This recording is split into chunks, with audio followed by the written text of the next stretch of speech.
Hello friends, नमस्कार दोस्तों। Knowledge for life group में आपका हार्दिक स्वागत है। वेलकम।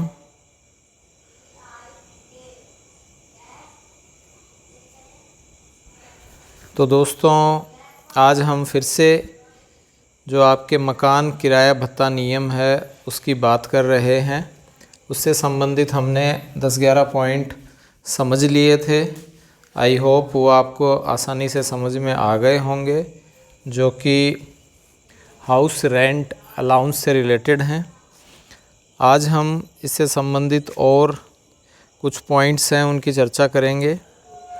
तो कुछ पॉइंट्स की चर्चा दोस्तों हमने की थी, फिर से थोड़ा सा पढ़ लेते हैं कि ऐसे सरकारी कर्मचारी जो पुराने स्थान पर मकान किराया प्राप्त कर रहे थे और नए स्थान पर मकान न होने के कारण और पुराने स्थान पर ही अपने परिवार को छोड़कर आ गए हैं, नए स्थान पर कार्यभार संभालने की तारीख से 6 माह तक या मकान किराए पर लेने तक नए स्थान पर उसे सरकारी आवास आवंटित किए जाने तक उसमें से जो पहले हो उसी दर पर मकान किराया भत्ता प्राप्त करने का पात्र होगा। तो दोस्तों, यहाँ अकेले रह रहे हैं, जो परिवार वाले थे वो वहीं हैं पहली जगह ही, तो नए स्थान पर कार्यभार संभाल लिया और संभालने की तारीख से 6 माह तक संभाल लिया और उसके बाद में 6 महीने तक या मकान किराया जो है मकान किराए पर लेने तक या मकान किराया ले लिया यहाँ लेने तक या नए स्थान पर सरकारी आवास आवंटित किए जाने तक, इनमें से जो भी पहले हो उसी दर पर मकान किराया पात्र होगा।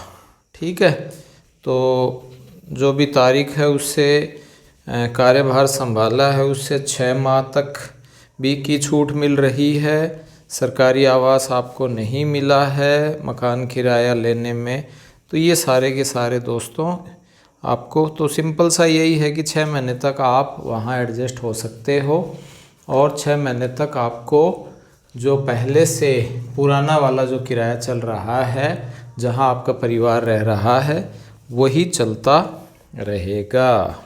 नए स्थान पर कार्यभार संभालने की तारीख से 6 माह तक किराया भत्ता प्राप्त करने का पात्र होगा। इस नियम के अधीन मकान किराया नए स्थान पर देय नहीं होने पर स्वीकार होगा।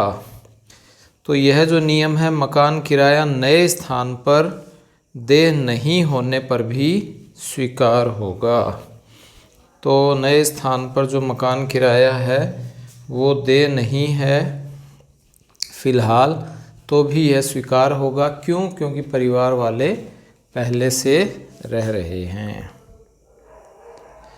मकान किराया मकान में रहना प्रारंभ करने के दिनों से स्वीकार्य होगा, बशर्ते कि आवेदन मकान किराए लेने की तिथि से 1 माह में प्रस्तुत कर दिया है। जैसे ही आप नई जगह ट्रांसफ़र करके जाते हो तो दोस्तों ये ध्यान रखें कि मकान किराया का जो आवेदन है वो 1 महीने में ज़रूर प्रस्तुत कर देना चाहिए। संस्था प्रधान की भी जिम्मेदारी है और आपकी स्वयं की भी है। अन्यथा क्या होगा, आवेदन पत्र की तिथि से स्वीकार्य होगा। अन्यथा क्या होगा, आप 2 महीने 3 महीने बाद आवेदन देते हो तो उसके बाद में वह स्वीकार्य होता है। ठीक है दोस्तों,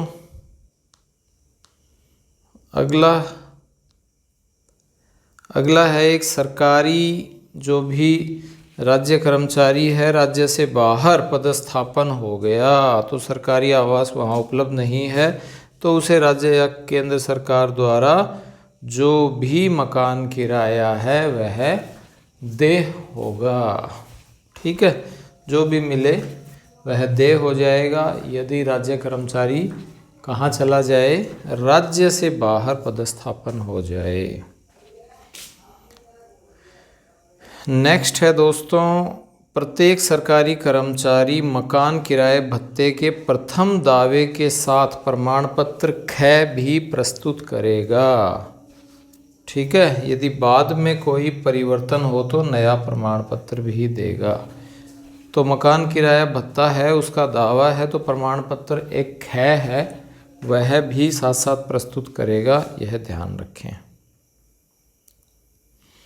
नेक्स्ट, कार्यालय अध्यक्ष जनवरी और जुलाई में वेतन बिल में निम्नांकित प्रमाण पत्र वह देगा।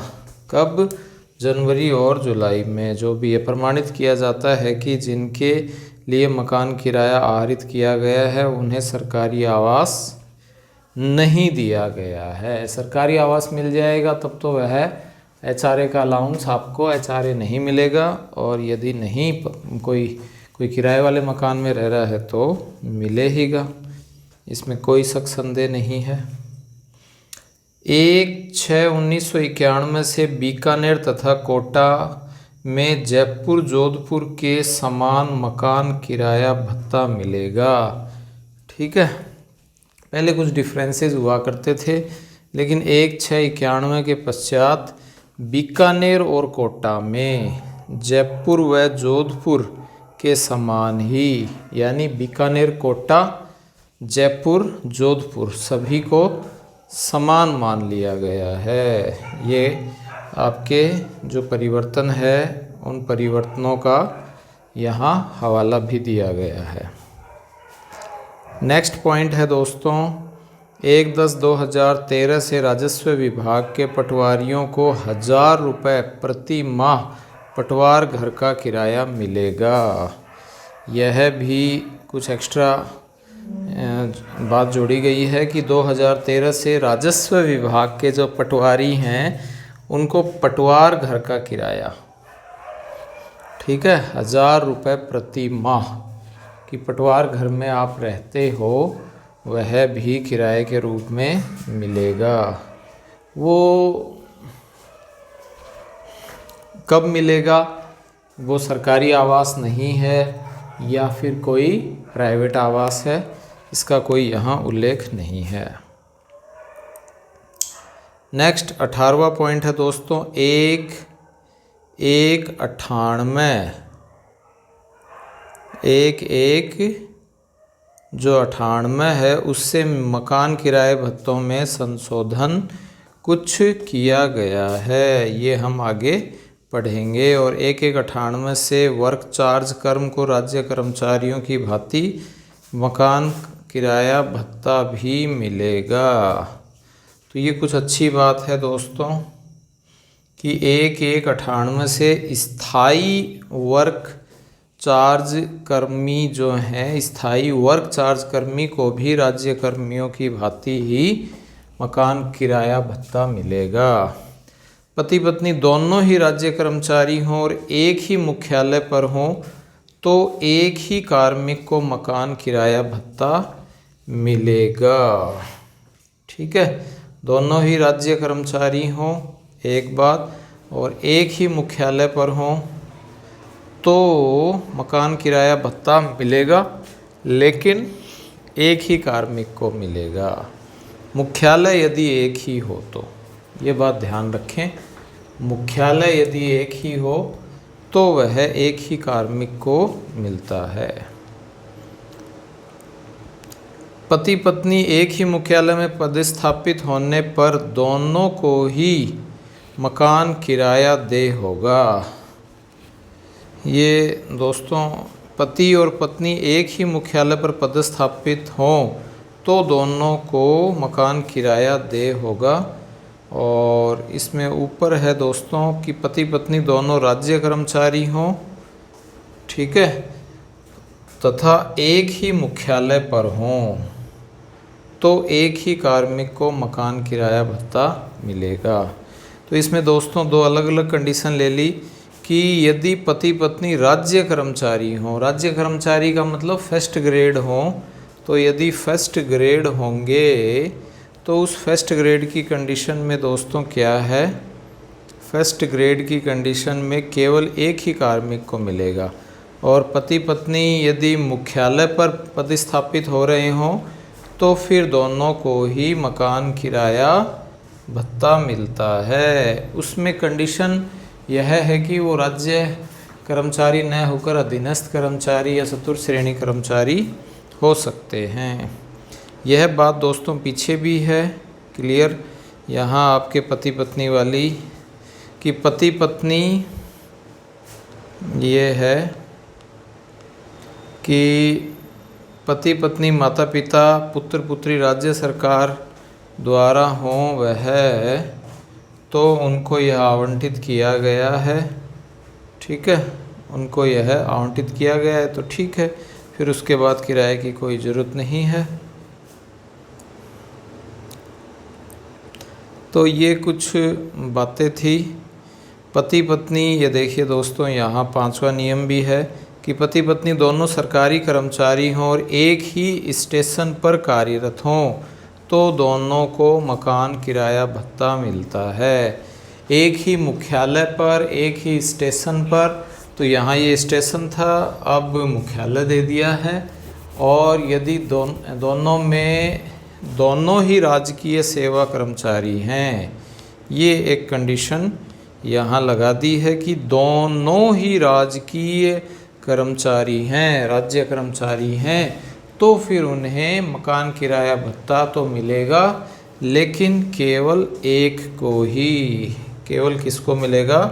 एक ही कार्मिक को मिलेगा। तो आई होप दोस्तों आपको ये वीडियो पसंद आया होगा। यदि पसंद आया है तो चैनल को सब्सक्राइब ज़रूर करें, साथ ही साथ लाइक करें और वीडियो को शेयर भी करें, जिसके द्वारा अधिक से अधिक लोग लाभान्वित हो सकें। Thanks for watching.